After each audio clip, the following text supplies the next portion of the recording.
Yo, what is going on, guys? It's Cbrev. Welcome to another Showdown guide. Today we're going to be going over the AL Central Division. If you guys are new to my content or you need help with other Showdown divisions, there's tons of videos on my channel about it. A subscribe would be much appreciated, and a like on the video as well. You can also check me out on the socials, which are above my head. But let's get into the AL Central Division Showdown. So in my opinion, this is one of the easiest, if not the easiest showdown to do if you play it the slow way and do the moments all the way through. And it's one of the hardest if you're a person that likes to skip to the end right away.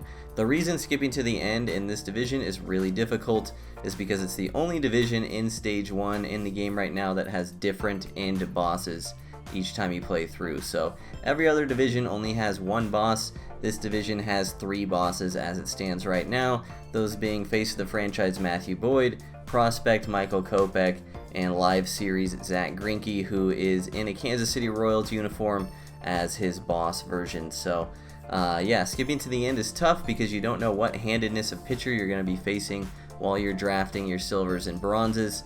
Although they did compensate for this, I think, by making everything else in the showdown on the slow way through much easier. So each mini boss in the AL Central is way easier than in any other division. You get way more outs to work with, and therefore if you're trying to grind XP, this is definitely the best showdown to be doing that in. You can just repeat AL Central over and over. You'll get maybe a level or 2 each time you complete the showdown, if that's the way you want to go. I know some people have been doing that, but let's go ahead and hop into the draft.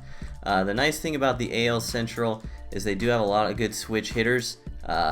This being one of them, the new classics from the Prestige pack, or the Prestige levels of the XP Reward Path, 99 Jose Ramirez. Very obviously, we're going to take this card. Switch hitter, we don't know the handedness. Minoso also would have been a really good choice. And again, you want to prioritize hitting in these drafts over pitching. You really only need one starting pitcher and one closing pitcher, because in the pitching moments, they will either just pick your best starter or your closer. So you only need one of each, and the rest should go towards bats. And again, we don't know the handedness of the pitchers, so switch hitters are good. Obviously, 99 Jose Ramirez is the play there. But here's another good example. We got Carlos Santana, he has Monty Grandal, Max Kepler, also an amazing choice. We're going to go with Santana because he can play catcher, third, and first base, as opposed to Grandal, who can just play catcher and first base. So Santana is the move there. Again, looking for good switch hitters. Here's a pitcher round. So honestly, with pitcher rounds, I try to just take the guy who has the fastest delivery so I could get them over with. That's just my opinion. Maeda is the best pitcher here. Carrasco is a quicker delivery, so we'll just go with Carrasco. He pitches out of the stretch every time. But there's a lot of good hitters with glitchy swings in the AL Central. Salvi is one of them. Scope is one of them. We'll go Salvi here, just because catcher is a little more shallow of a position. Eloy is a great pick, so would Encarnacion, but we do need an outfielder, so Eloy is the move here. It's not letting me pick him. There we go. And here's a situation I always talk about. If you don't like any of the bronze hitters that they give you, just go ahead and take a pitcher, because they will fill your roster afterwards with bronze hitters that you were not offered. So we're just going to take a pitcher there because I don't like any of those bronzes. Astudillo isn't the worst with the vision, so we'll just go ahead and take him. And then again, don't really like Daniel Johnson, so we'll just take another pitcher. So we only need one pitcher, but we're just trying to get rid of the bronzes since we don't like any of them. As far as perks, you want to just make sure you're selecting perks that are active. First of all, you want hitting perks. Second of all, you want perks that are active most of the time. So things like Inside Info, Oppo Taco, Inner Peace, Defibrillator, those are all good perks, and make sure you equip them before you go into a moment. And also make sure you go into your team and get some guys going there and fill out your lineup with what you want. So usually you want power, guys that can hit. You don't play a whole lot of defense except for in the little mini moments. So let's see what we can do here. They give us 2 catchers, which is a little unfortunate. Ramirez can play anywhere in the infield, so we will put him at short and put Maikel Franco at third. Also make sure to check your bench to see if they gave you anyone good. I like Jake Bauers there, so we'll get him in there. We also want to make sure we get Astudillo in there. Ingle's a good pinch hitter. And then as far as setting your lineup, I like to just put my best hitters at the top, pretty much in order, just to give them the most amount of at bats in these moments. Sometimes it depends on the moment, who you want where, but as far as doing the little ones, not a big deal. And then make sure you got your best pitcher in the ace and your best relief pitcher in the closer spot. So we didn't draft a closer. So now, if you look in the bottom left red box, it shows a Kansas City Royals emblem, so that does mean we landed on Zack Greinke. So now we know the handedness of the pitcher we will be facing at the end boss is right-handed. So moving forward in the showdown, we're going to be trying to draft left-handed or switch hitters, or guys that just crush right-handed pitching in general. Also, as I said earlier, this is an amazing showdown to just play every moment all the way through. It's going to help a ton. And the bosses are really easy compared to any other division. So we're going to do that. I'm going to beat these 3 moments. I'll talk about what I got. Then we'll talk about the first mini-boss, who also has different pitching options. So let's skip ahead. Alrighty, so we did end up knocking out all 3 of these moments. First one was called 2014 World Series. You enter the game up 3-2, and you just got to close it out. You start in the 8th inning as the pitching team. Yep, we were able to close it out with our relievers there. Next one, White Sox Young Guns. You have to pitch the top of the first with your starter without giving up a run, and then in the bottom of the first you got to score a run, so not too bad there. And then the third one was called Studs in Cleveland. There's a runner on second, no one out in the bottom of the 9th in a 1-run game, and you have to survive and win the game against the Heart of the Indians order. So honestly, 3 pitching moments, or 3 moments that involved pitching, and these are very easy to lose because pitching to the computer is pretty RNG. So if you lose one of these, it's not the end of the world. Again, AL Central is going to make it easy on you, especially as you go through the rest of this, and the mini bosses are easier than the other divisions, so you have some breathing room in this one. So if you're someone who stresses about Showdown, you don't really trust yourself very much, just keep taking your time with these little moments. Trust yourself, you can do this. So now we're on to the first mini boss. These mini bosses are much easier than the other divisions, as I keep saying. You're down 2-0 with 15 outs in this one, which the other ones you're down 3-0 and 12 outs to go with the other divisions. So you get 3 more outs and you have to score 1 less run. So you got to score 3 runs with 15 outs. You can also face different pitchers here. As far as I know, for this first mini boss, you can see Jose Barrios or Brett Saberhagen.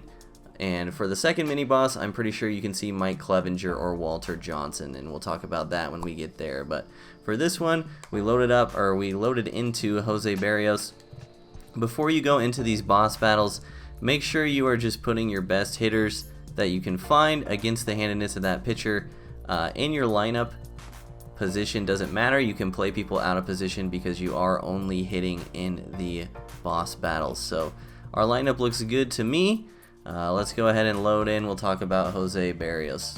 Alright, so because you have so much leeway with the AL Central Showdown, I'm going to spend less time talking about these individual pitchers and more about just the fundamentals of playing Showdown.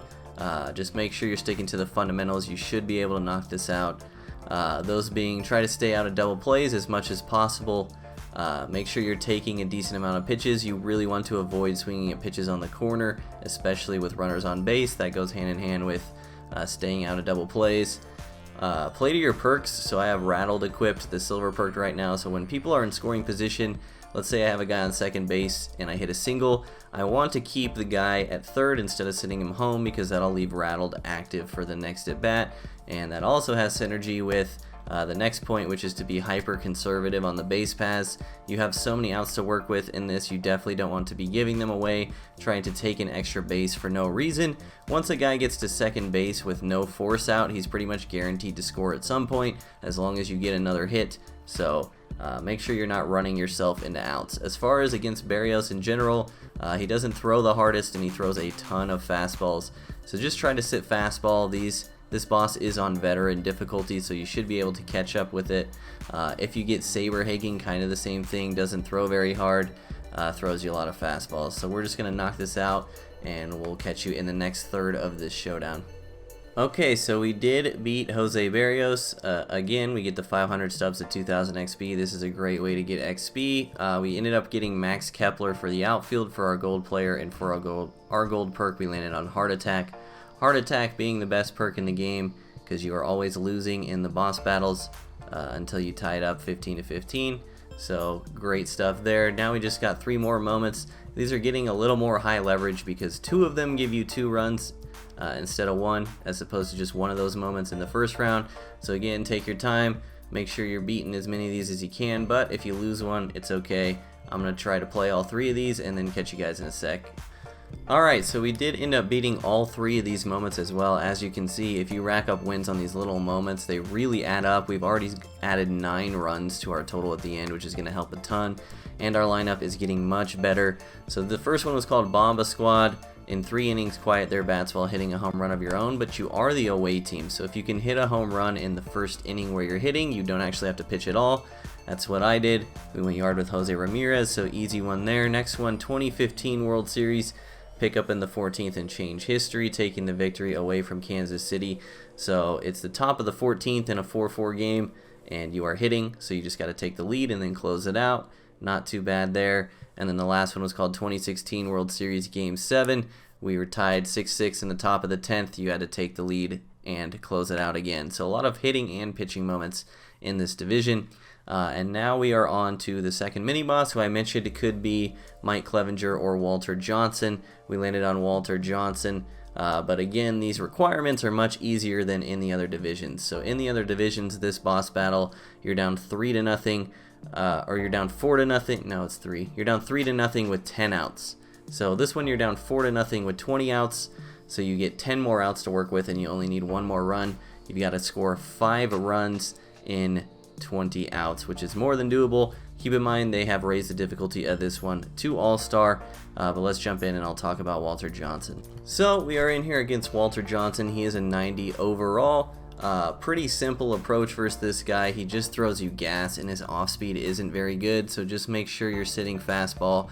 Remember, this is on All-Star, not Veteran like the last one, so the pitch speeds will be a little faster, but you should still be able to catch up to his fastballs on All-Star difficulty. He also has pretty good control ratings, so you still want to take pitches and not swing at pitches on the corner, but it's okay to be a little aggressive versus him because he's not going to walk you a whole lot, in my opinion. If you land on Clevenger, obviously that's the easier one because he's a gold, not a 90 overall diamond, but don't be intimidated by this 90 diamond. You just need 5 runs with 20 outs. Remember our fundamentals, being hyper conservative on the base paths, try not to swing at pitches on the corner, don't run yourself into outs. I said that one already. Stay out of double plays at all costs. One I forgot to mention earlier, if you have the tying or winning run on base, make sure you're pinch running for him. And if he gets really down to the wire, try to steal your way out of force outs, stuff like that. But really, scoring 5 runs with 20 outs to work with, you should be fine. Against Walter Johnson, he's pretty annoying because his windup is extremely long. So if you're worried about a time constraint, it may be smart to just leave a guy on base so that he pitches out of the stretch, because he's much quicker to the plate out of the stretch. So like if you hit a ball to the warning track and you have a guy on third base who could definitely tag and score, maybe you just leave him at third base so that Walter Johnson keeps pitching out of the stretch. Not a huge deal, very micro thing there, but just something that I've thought of. We're going to beat Walter Johnson, and then we'll talk about the last third of this showdown. So we take down Walter Johnson. We are on to the final third, and these are the most important moments because they give you 2 runs each, and they start to give you gold and diamonds for perks and players. These last 2 especially very important if you think that you need the help. Try your very hardest to beat these. They also give 300 stubs and 1000 XP each, which is pretty good. All 3 of these do. So once again, AL Central, great division for grinding XP. We're going to play through these 2, through these 3 moments, and then talk about the final bosses. Also, if you're in a spot like where I am, where it's 15-9, and you really think you're fine going into it with 20 outs and only needing 7 runs, then you can go ahead and skip ahead here. But I'm just going to play it through for the sake of this video for you guys that need the help. So I'll see you guys in a bit. Alrighty, so we are at the final boss. I did decide to go ahead and skip the last 2 moments just for this video. I want you guys to see a little bit of how I hit against Zack Greinke, and if I went into it in a 15-15 score, you wouldn't get a chance to see me take a lot of at-bats. So I skipped these two on purpose. You should definitely play them out because they're the most valuable, but I wanted you guys to see how I hit Greinke. The one we did do was called Who Needs Hits. You come in, bottom of the 8th inning, White Sox have guys on first and second, nobody out, you got to get out of the inning. It's a 0-0 game, then you got to take the lead and close it out in the 9th. So we did that. And we're just going to go ahead and hop into Zack Greinke, and I'll also talk about Kopech and Boyd and my strategies against all three of them. Keep in mind, this is on all-star difficulty. Okay, so we're in here against Zack Greinke, but we're also going to talk about the other two bosses you can run into, Matthew Boyd and Michael Kopech. Greinke and Boyd are very similar in our approach and how we're going to go about things. Kopech is way different, so I'll talk about Greinke and Boyd first. Greinke and Boyd are kind of finesse pitchers, and they can really trick you in these showdown boss battles, especially when double plays are in order. So the most important thing you can do against Greinke or Boyd is not swing at pitches low, especially early in the count when there is a force out in play and you can hit into a double play, because they don't throw very hard. It can be very easy to swing early at their low fastballs, or in Boyd's case, he has a sinker as well. Very easy to swing early at those, and they throw them slightly below the zone a lot. They're very good at enticing you to swing at low pitches. So against Greinke, against Boyd, you're looking for things middle and up early in the count. You're mostly looking just to hit fastballs because their off speed and their sinker or two seam is very tricky and can get you to roll over. And you're making sure you want to have a pretty slow bat despite sitting on fastball, because their four seamers top out about 92 miles an hour, both of them. So finesse pitchers, make sure you're sitting back, make sure you're sitting fastball, make sure you are avoiding those double plays. Do not swing at off speed early, do not swing at pitches low early. That's going to give yourself the best chance to win. Both of them have pretty decent control as well. We still want to take a lot of pitches, but don't expect them to walk you a lot. Just try to get a four-seam fastball, middle or up, and crush it. That's pretty much your approach with every at-bat against those two. Against Kopech, totally different story. His control is very poor. You will have to have an extremely fast bat because his four-seamer with the outlier that he has tops out at 102 miles an hour. Also, the computer, having his two-seam be his fifth pitch, the computer does not throw a lot of two-seam fastballs. So if it's coming in as a tunneled fastball, you see it as a fastball out of the hand, just make sure you have a very quick bat so you can turn on those fastballs. But against Kopech, you're going to want to be hyper patient. He will walk you a ton. You're going to be looking for hanging off speed early in the count or fastballs down the middle pretty much. Otherwise you're taking. And again, remember our fundamentals of showdown. Stay out of double plays, be hyper conservative on the base paths, take a ton of pitches, don't swing at pitches on the corner, play to your perks, all that good stuff. It's 15-11. We need to score 5 runs with 20 outs remaining. I'm going to take the face cam off and the mic and go ahead and beat this showdown for y'all. I hope this was helpful for you guys. Drop a comment down below if you have any questions about this AL Central Stage 1 showdown. I love you all, and I will see you in the next video. Peace.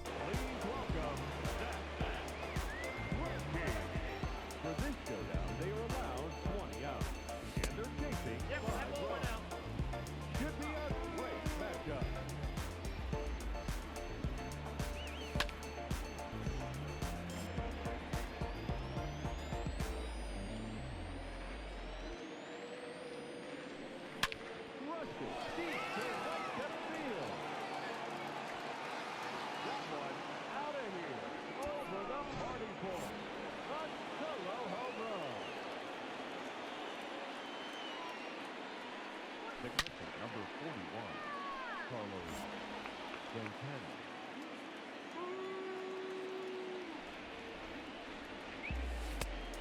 One ball, one strike.